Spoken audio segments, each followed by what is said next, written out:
오늘 말씀은 100점짜리 인생을 사는 법이란 제목으로 함께 말씀을 나누도록 하겠습니다. 정보통신부 장관으로 진대재 씨가 재임하던 당시에 이 대한상의가 주관한 간담회에서 강연을 하던 중에 친한 외국인에게 들었다며 이 100점짜리 인생을 사는 비결에 대해서 소개했어요.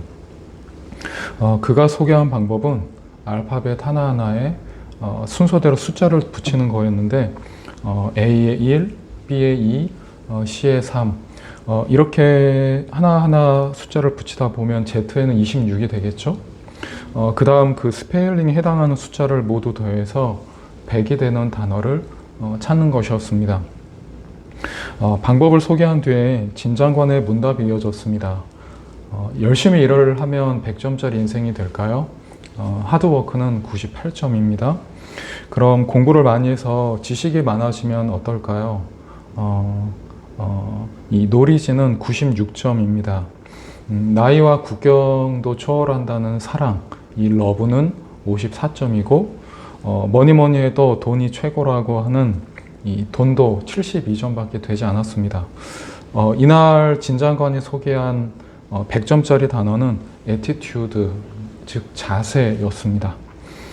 이 말을 들은 사람들은 진 장관의 말에 크게 공감을 했습니다.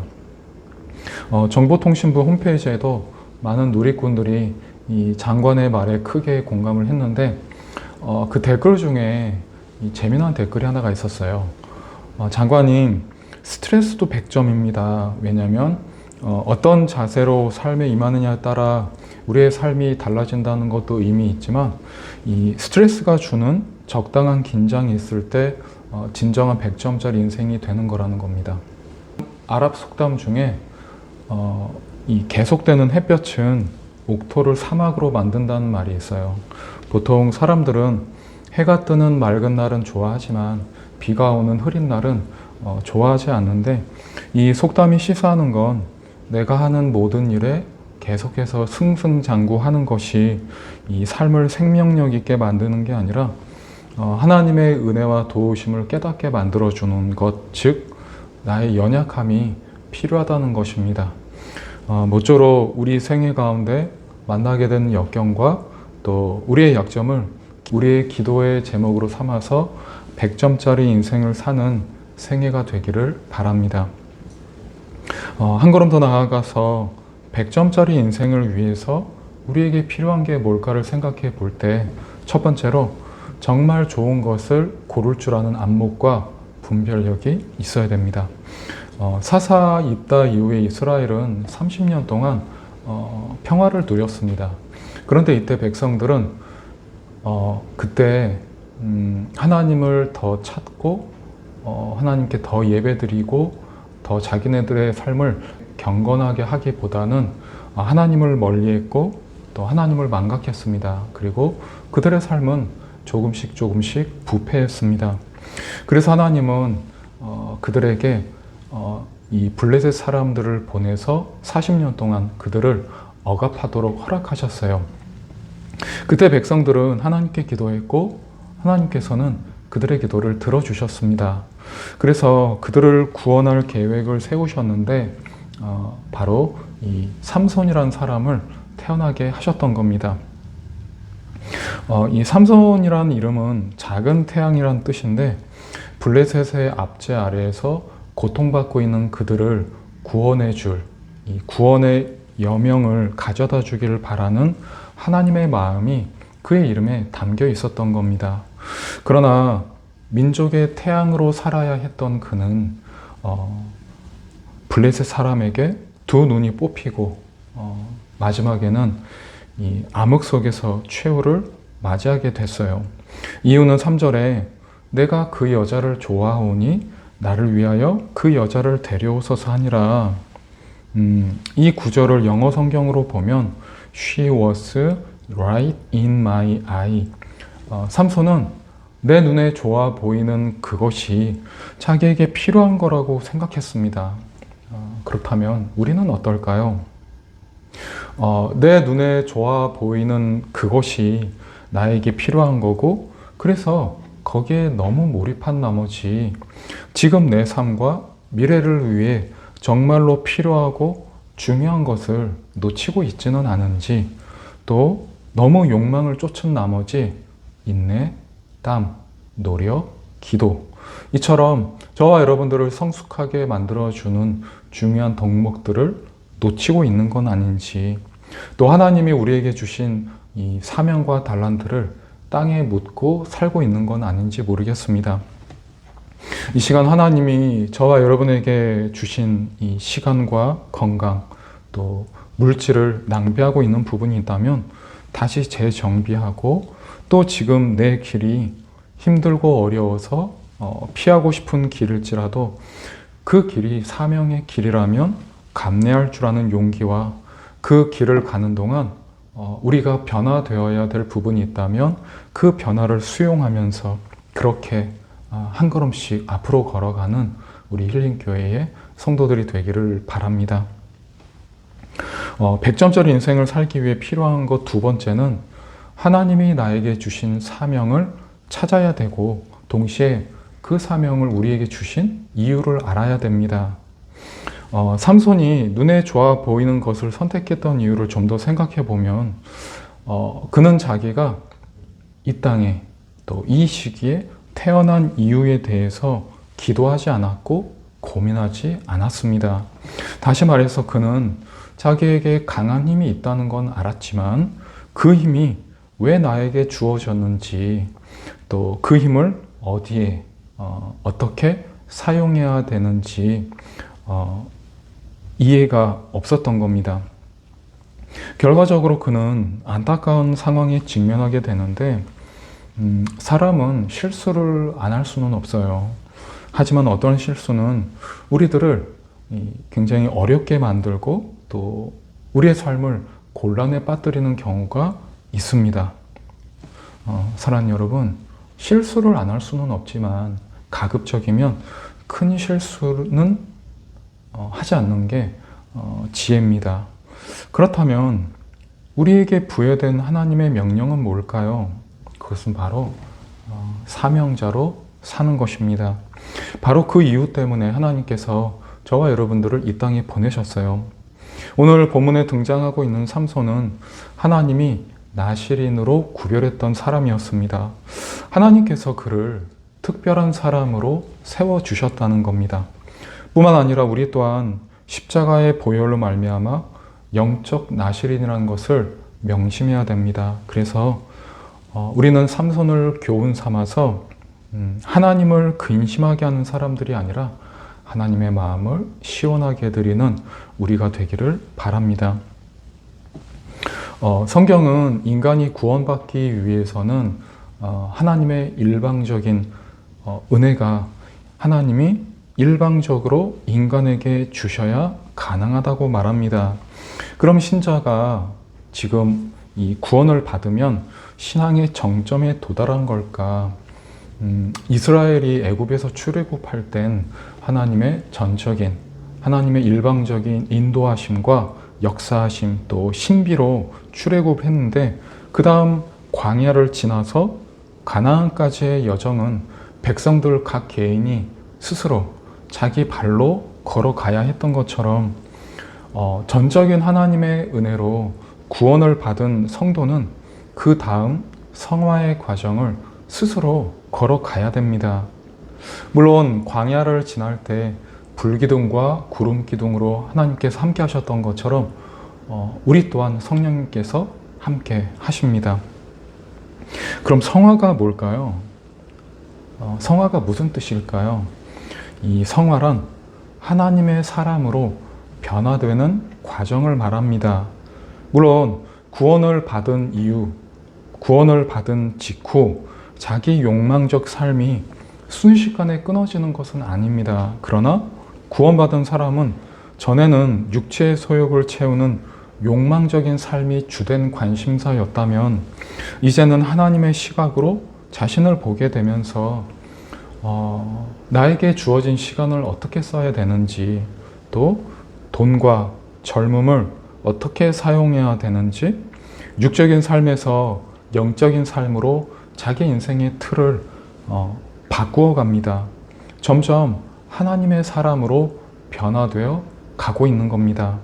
물론 좀 전에도 말씀을 드렸지만 구원받았다고 해서 순식간에 이 욕망적인 삶이 끊어지지는 않기 때문에 수없이 실패하고 우리는 회개를 반복할 수밖에 없어요. 그래서 구원받은 성도는 하루에도 수차례 이 천국과 지옥을 오고 가는데, 때로는 말씀이 요구하는 바가 자신에게 잘 이루어지지 않는 것을 보며 이 성화가 무겁게 느껴질 때가 있습니다. 어쩔 때는 변화되지 않는 자신을 보면서 나보다 먼저 믿은 저분도 수준이 저 정도인데 나 정도면 훌륭한 거야 라면서 쉽게 변화되지 않는 자신을 합리화할 때도 있습니다. 그런데 마음 한켠은 불편해요. 그래서 다시금 기도하면서 내일은 좀 다르게 살아보겠노라 결심합니다. 중요한 건 신자는 이 성공과 실패를 반복하는 그 과정을 통해서 조금씩 성장한다는 겁니다.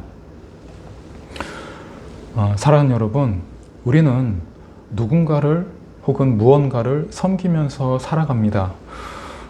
돈을 섬기든지 자식을 섬기든지 혹은 내 자존심을 섬기든지 아니면 내 상처를 섬기든지, 그게 무엇이든 우리는 무언가를 섬기고 또 그 무언가로부터 우리는 영향을 받으면서 살아갑니다. 이 시점에서 우리는 삶의 현장에서 그리스도인으로 살아내려는 시도가 없고 생각이 행동으로 연결되게 하려는 노력이 없다면 우리는 여전히 나를 위해 살고 있는 자신을 직면하게 될 겁니다. 중요한 건 성화가 관념에만 머물러서 행동으로 연결되지 않으면 우린 계속 광야에서 빙빙 돌다가 가나안에는 들어가지 못하고 언젠가는 우리에게 부여된 시간이 멈출 텐데, 멈춘다는 건 결국 우리는 광야에서 죽게 된다는 겁니다. 그래서 우린 언제나 이 성화를 염두하고 오늘을 살아야 되는 거죠. 지금 예배를 드리는 우리 중에 많은 분들이 길어야 한 30년에서 40년 살 겁니다. 그런데 그 시간은 지금까지 우리가 살아온 그 시간과는 이 질적으로 또 여러 면에서 다를 겁니다. 사랑하는 여러분, 오늘 우리에게 주어진 시간과 돈을 어떻게 사용하시겠습니까? 하나님이 주신 오늘이라는 기회를 어떻게 활용하시겠습니까?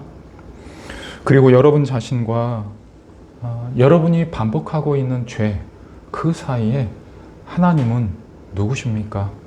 하나님은 여러분에게 어떤 분입니까?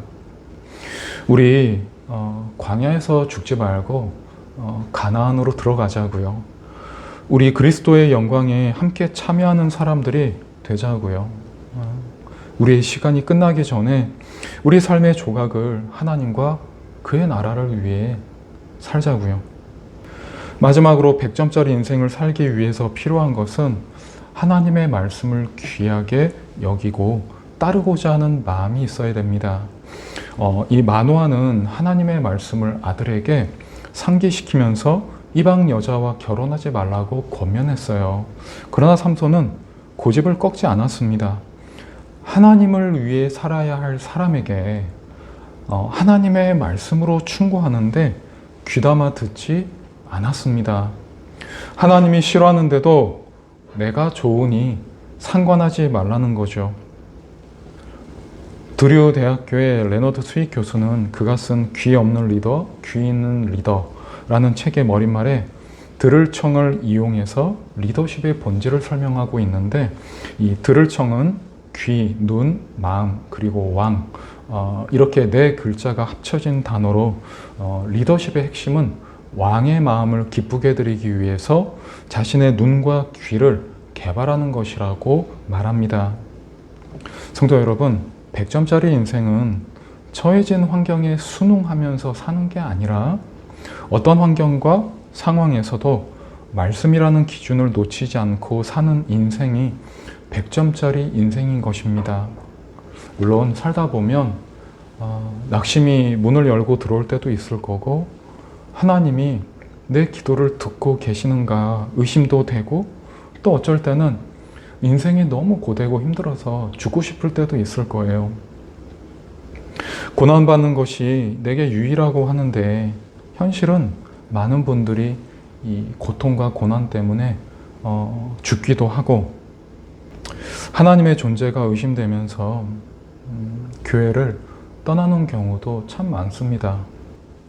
그런데 여러분, 우리가 나이를 먹으면서 알게 되는 게 있어요.